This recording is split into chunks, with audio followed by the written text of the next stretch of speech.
Welcome to the first of many episodes from the Cannabis Museum in Athens, Ohio, with your hosts, Cannabis Historian Kristyn Robertson and Grim Reefer. And today, we're going to learn all about the history of cannabis. And what better way to start it off than at the very beginning? So kick back, fire one up, and prepare for your mind to be blown. The story starts over here. Okay. Photo bomb. You should have stuck your head out around the corner. Welcome! This is the story of cannabis sativa. This is hemp. It was introduced into America in 1605-ish. It was the Jamestown settlers. They had to grow hemp for the British Navy that had deposited them there, going back home to Britain, going to be back after a few months, and we'll bring you some supplies and stuff, right? They had to grow hemp so that everybody had to add hemp. Hemp was just the currency of this how things ran. Not the currency, but it's how the world was running on hemp. Clothing, everything. Clothing, really the sails, the ropes, that's where it's at. You know, the whole shipping industry was reliant on hemp.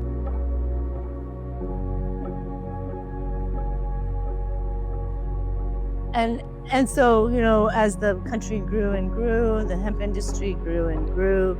They're making tarps and covered wagons, and Pennsylvania became a really large hub of the hemp industry. Boston, all the places where there was the port cities where they were building ships, Boston, Philadelphia, Washington, like all the way down the coastline, wherever they were doing shipbuilding. There was like six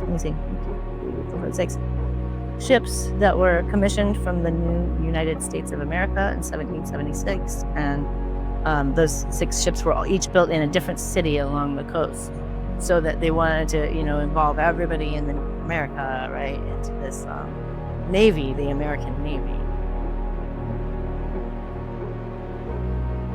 Boston has the biggest rope walk and the biggest rope making facility in the country, and they were making rope there.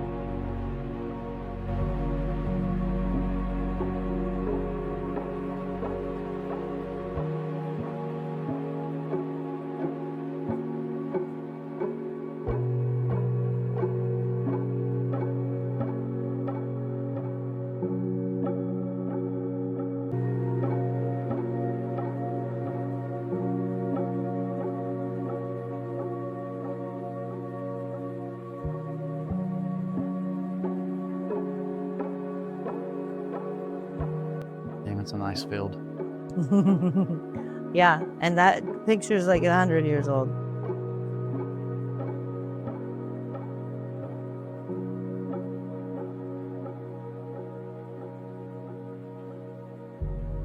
My boss's friend had that stamp, and he was stamping dollar bills in the 80s, stamping dollar bills up with this stamp until they actually got in trouble, because these were hempsters. These were the hemp people. These were the people who were promoting and going around the country and trying to turn people on to hemp is going to save the world and hemp is the future, and they were just hippies. This was in the 80s or whatever, so they're just like going around trying to tell everybody to go, you know, wear hemp clothing and hemp legal, you know, like that kind of thing.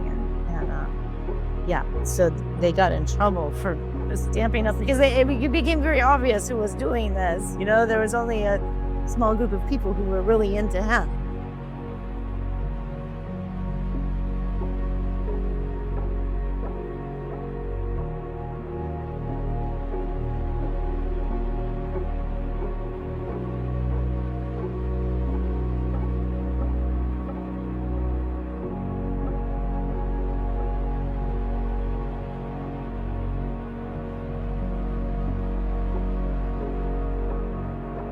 If you'd love to go to the Cannabis Museum but just can't make that trip, but you'd still like to contribute, you can make an online donation.